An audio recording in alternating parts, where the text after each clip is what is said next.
I arrived at the office late that evening, planning to retrieve a client file I had forgotten. The building was mostly dark, with only a few lights still on near the conference wing. As I turned the corner, I saw through the glass wall that my girlfriend, Emily, was sitting across from her manager, Scott. The projector was on, but the slide on display wasn't from her department. It was mine. She was pointing at one of my client models, explaining a sequence of data that only I could have written. He nodded, leaned forward, and typed something into his laptop. Neither of them noticed me standing there. I stepped back, keeping silent, and watched for another minute.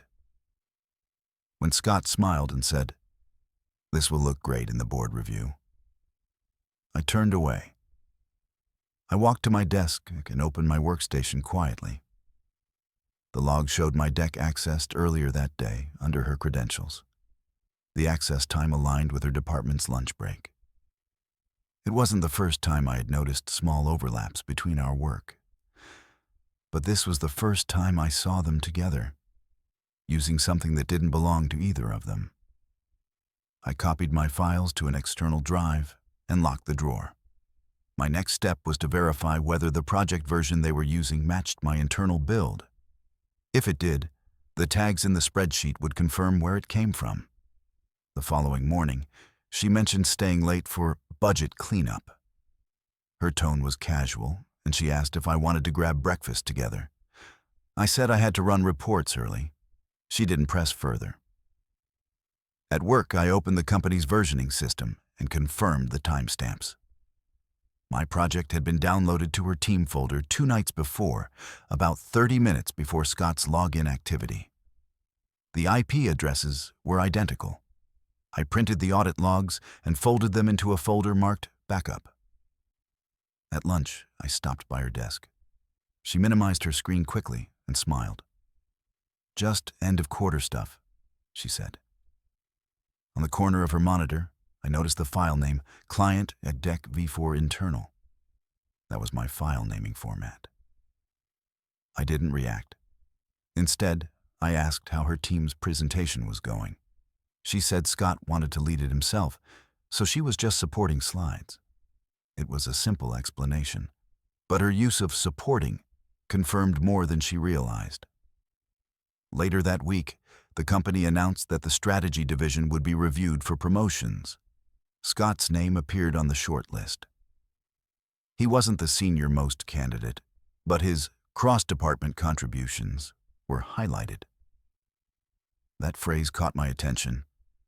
Only a few of us handled interdepartmental data, and I knew mine was one of the most recent. If my analysis appeared in his report, the pattern would be clear. That night, Emily stayed at her place. She texted that she had to help Scott finalize numbers. I simply replied, "Good luck." Then I went through my archived drives. I found an older data set with embedded reference codes I had created months ago for testing integrity tracking. If those codes appeared in any official presentation outside my department, it would be definitive proof of unauthorized use. I saved a copy, renamed it to a neutral label, and waited. 2 days later, during the pre-review, Scott presented a summary to the executive panel. From my seat in the audience, I saw my coded figures on the second slide. They matched exactly. Same alignment, same notation style. I didn't look at Emily. Instead, I wrote a short note on my pad. Confirmed source breach. I closed my notebook calmly. That was the night I stopped asking silent questions. Everything visible pointed to the same conclusion. And from that moment, my approach shifted from observation to preparation.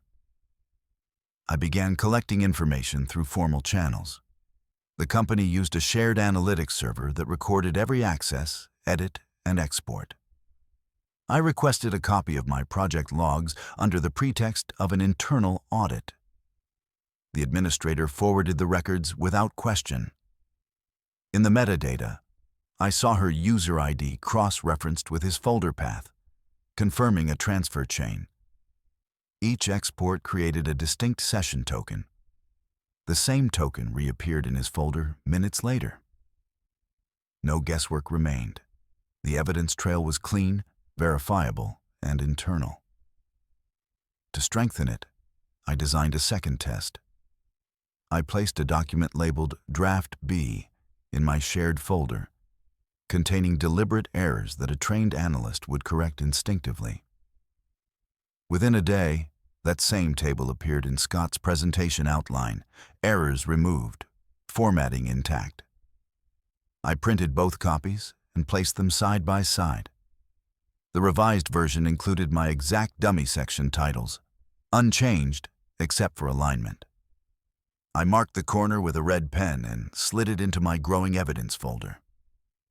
I began watermarking my data sheets with invisible identifiers embedded in the cell formulas.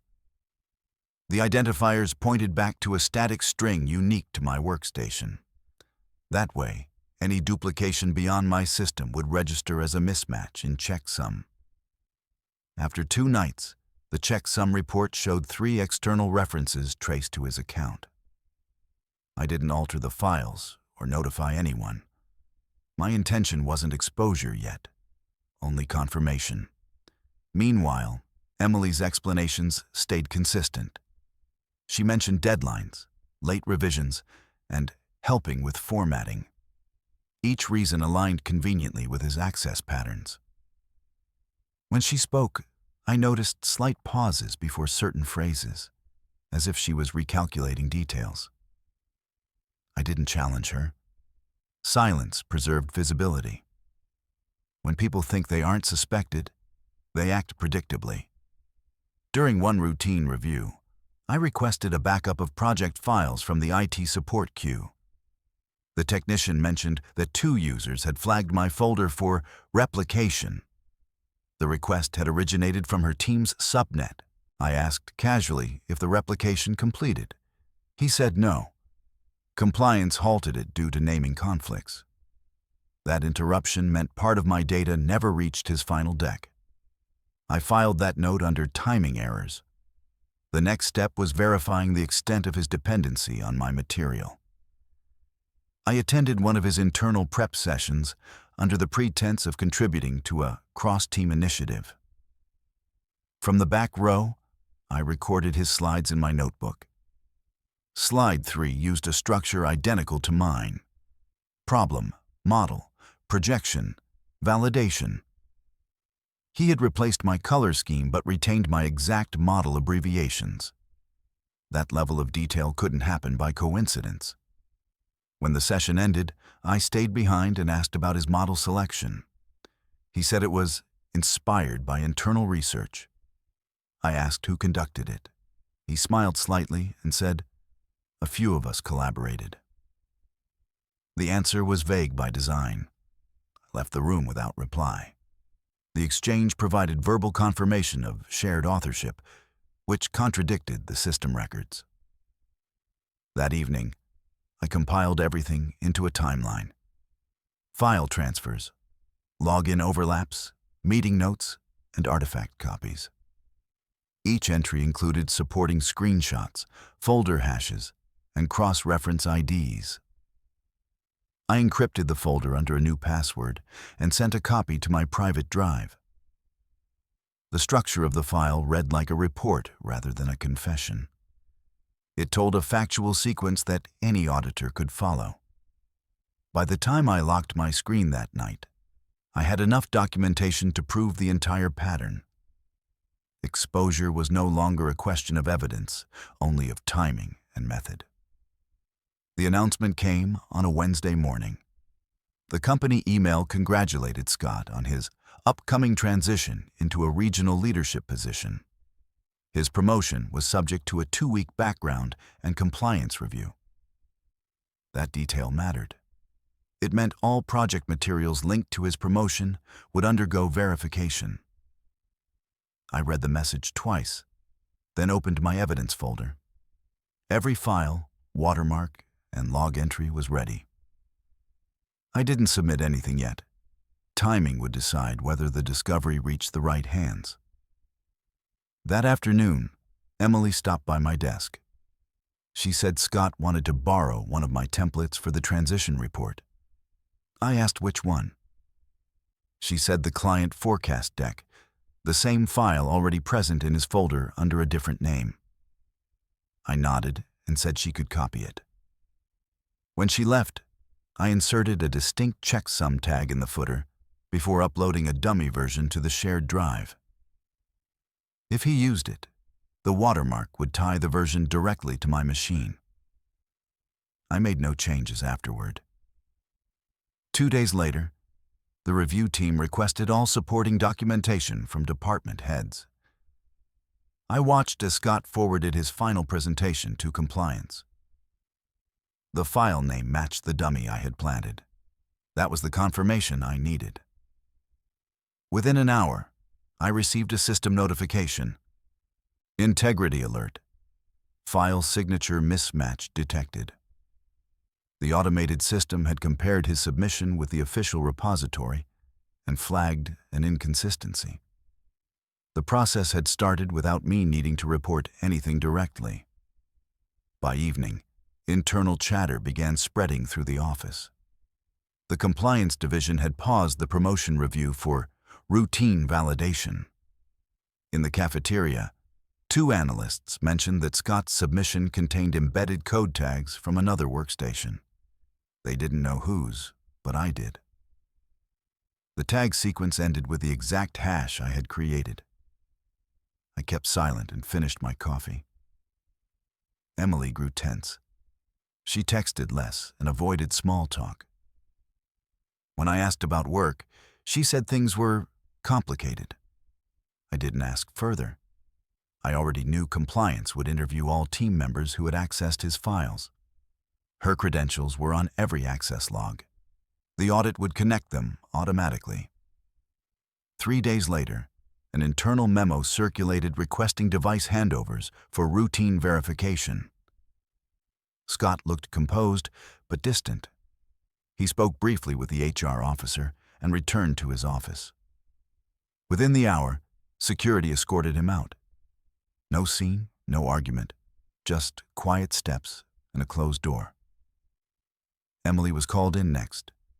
She didn't return that day.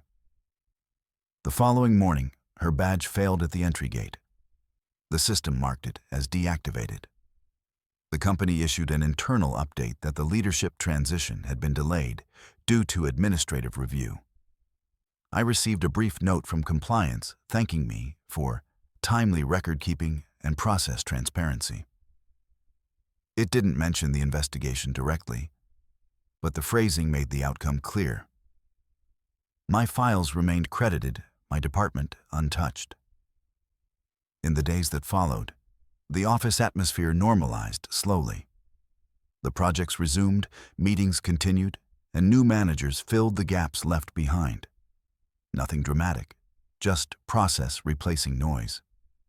I archived the last of my evidence into a sealed folder marked closed. The sequence was complete. Once the audit confirmed the breach, I focused on ensuring the outcome held permanent weight. Temporary exposure wasn't enough. The company's memory would fade after a few weeks, unless the report became part of a formal record. My plan was to structure the evidence under compliance guidelines so it couldn't be dismissed as personal conflict. That required precision, not anger. First, I compiled a full document trail that demonstrated sequence and intent. Every line included timestamps, login IDs, and cross-reference data tags. I formatted it like an internal risk report. Neutral tone, no accusations. Each section outlined how intellectual property had been transferred across credentials without authorization. I added only one sentence at the end.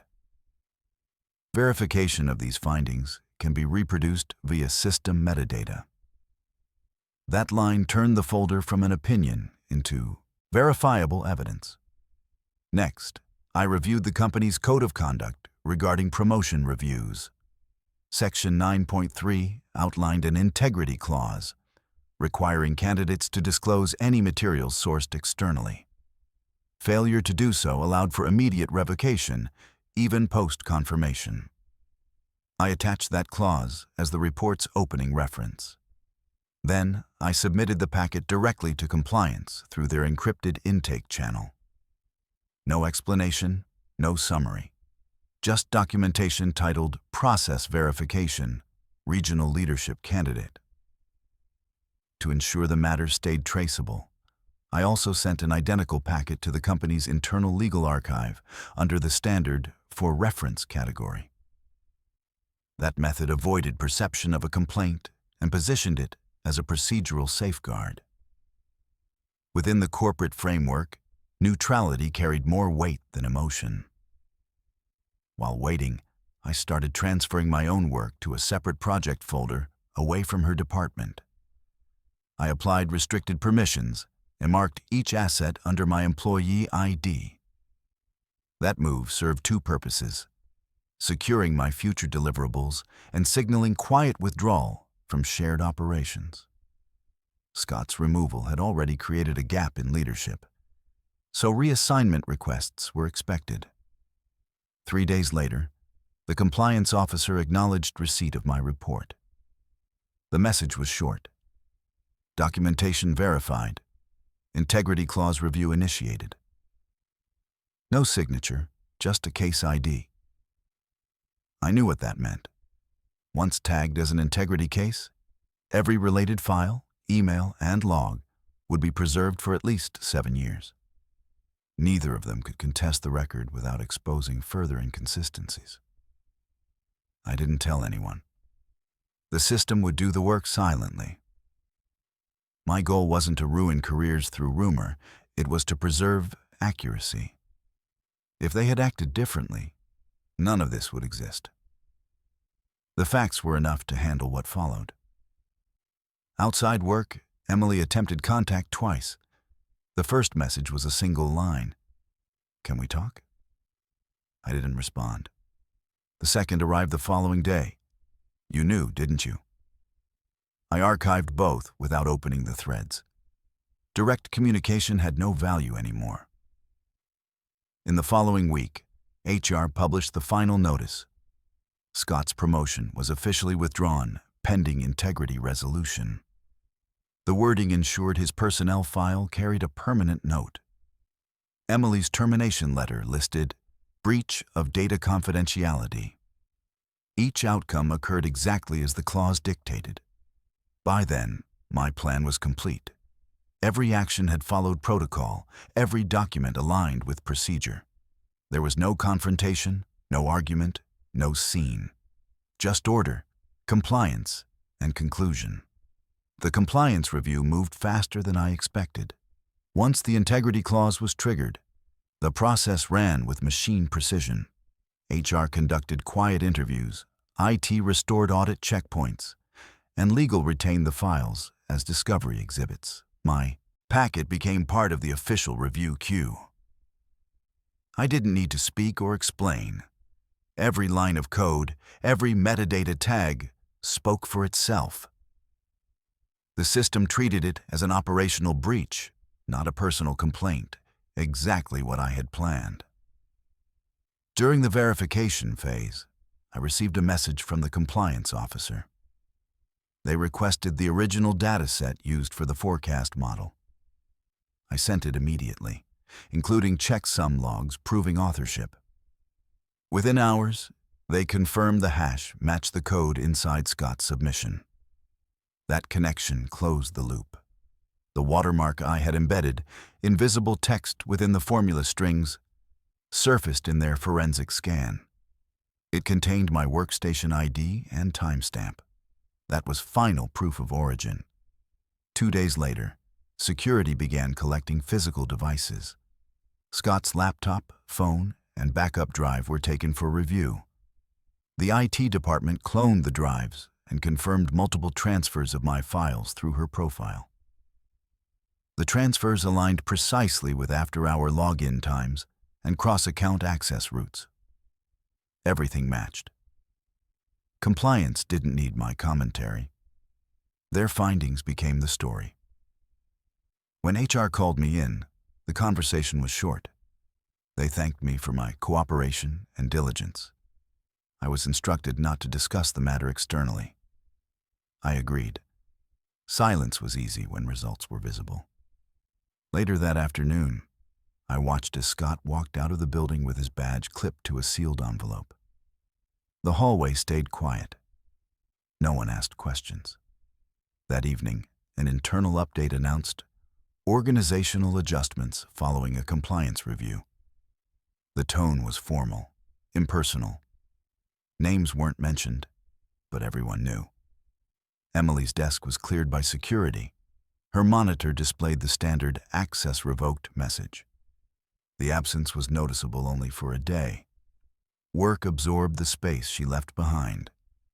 I finalized the follow-up documentation for compliance, a summary of sequence, supporting evidence, and closing remarks. It contained no accusation or commentary, just factual context, date, action, result. I sent it at midnight, marked as final. It was the last file I ever created with her name appearing in the metadata. Over the next week, I noticed how the company adjusted quietly.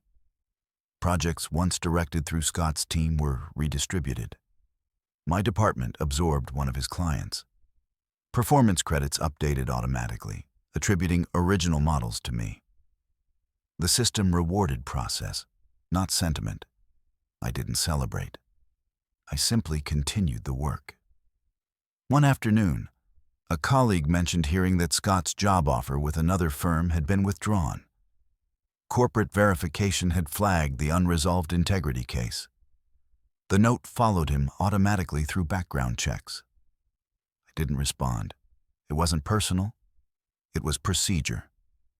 By the end of that month, the incident closed officially. The case ID in the GAL compliance system displayed "Resolved, Policy Enforcement Complete." I archived the message and deleted my personal copy of the evidence folder. The act wasn't emotional. It was administrative. Would you call this revenge or justice? After the case closed, the office resumed normal pace. Deadlines, meetings, and budget reviews filled the days again. Yet traces of what happened remained in subtle details. Reassigned seats, quiet gaps in conversation, a new manager avoiding mention of the old one. No one spoke about Scott directly, but everyone adjusted behavior. Late-night file sharing stopped. Access logs were reviewed weekly. Compliance reminders appeared in meeting notes. The system learned faster than the people involved. I noticed my department received more autonomy. Projects that once required multiple approvals now passed directly through my desk. The leadership cited trust and consistency. I didn't respond beyond acknowledgement. The recognition wasn't personal. It was procedural reward for record accuracy. In corporate terms, reliability replaced sentiment. Outside work, Emily's number stayed on my phone but remained untouched. Once, I saw her name in an email thread about equipment returns. The message was short. Please arrange pickup by Friday. That was her last digital footprint in the system. Her accounts were deleted within days. I didn't reach out. The past existed now as metadata and policy outcomes, nothing else. Scott's situation unfolded quietly. A recruiter called one of our analysts to verify his employment history. The system flagged his termination as "for cause." That label carried automatic disqualification under most corporate hiring filters. He disappeared from professional networks soon after. His name no longer appeared in internal references. The absence was structural, not emotional. The way large systems erase anomalies. For me, daily routine stabilized. I arrived on time, finished reports, submitted clean updates. My manager asked if I'd consider leading a small team for new accounts. I accepted. Leadership wasn't a goal before, but the transition felt practical. Everything about this phase stayed factual. No satisfaction, no regret, just continuation. Colleagues occasionally speculated about what had triggered the compliance case. Theories varied: data breach, vendor misreporting, policy violation. None of them connected the pieces fully. I didn't correct or clarify. The truth was documented where it mattered. Public stories only complicate structure. Weeks later, the compliance officer sent a short closure summary. It read, "Integrity clause enforcement completed. All records archived under retention protocol." Attached was a list of credits revised to reflect authorship. My name appeared beside several models previously attributed to Scott. I saved the acknowledgement and filed it in my records. No response was required. At home, the quiet returned. No late calls, no shared devices, no overlapping calendars. I reorganized my workspace, deleted unused folders, and reset access keys. Routine maintenance. The clean structure mirrored how I preferred to operate now. Simple, secure, traceable. When I looked back at the sequence, there wasn't a single point where emotion would have improved outcome. Facts had carried the weight, and the process had delivered consequence. Everything aligned with order, not feeling. Months passed before the final traces disappeared. Her name no longer appeared in archived messages. His user ID was removed from all shared repositories. The office had absorbed both absences into normal workflow. The story ended without discussion or rumor. In structured systems, silence completes the process. I never told anyone the details. There was no need. The record existed independently of me, preserved by protocol and compliance archives. I shifted my focus to a new division. The transition was clean. My new manager valued precision and documentation, qualities reinforced by the entire event. I found myself applying the same habits everywhere. Version control, audit logs, time-stamped deliverables. What began as defense turned into standard procedure. It made the work more efficient.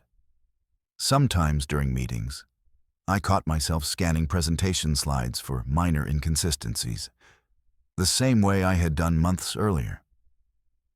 The habit stayed, not out of suspicion, but verification. Once you see how easily systems can be manipulated, you learn to trust only records, not claims. Facts remain the only constant. Outside of work, I kept my distance from shared circles. Mutual acquaintances mentioned that Emily had moved to another city. One said she was trying to start fresh. I didn't comment. There was nothing to add. Our connection had been practical, not emotional by the end. It started with trust and ended with documentation.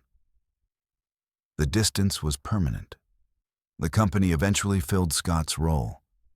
His replacement avoided personal alliances and kept all project communications public. That approach stabilized operations.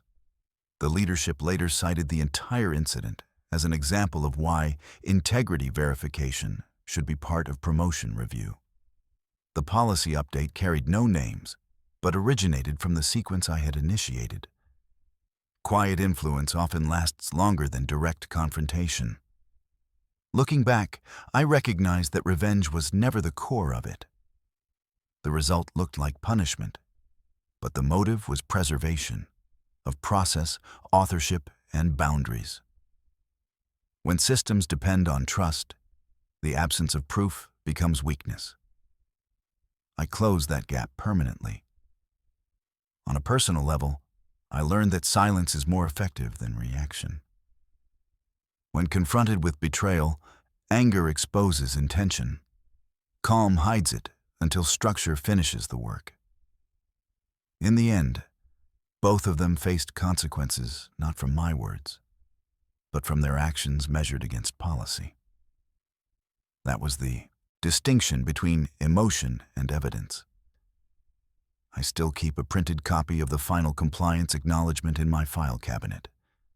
Not as a trophy, but as a reminder. It represents order, the quiet kind that restores balance without noise. The experience left no trace of pride or bitterness, only clarity. In structured systems, truth doesn't need witnesses. It only needs to be documented correctly.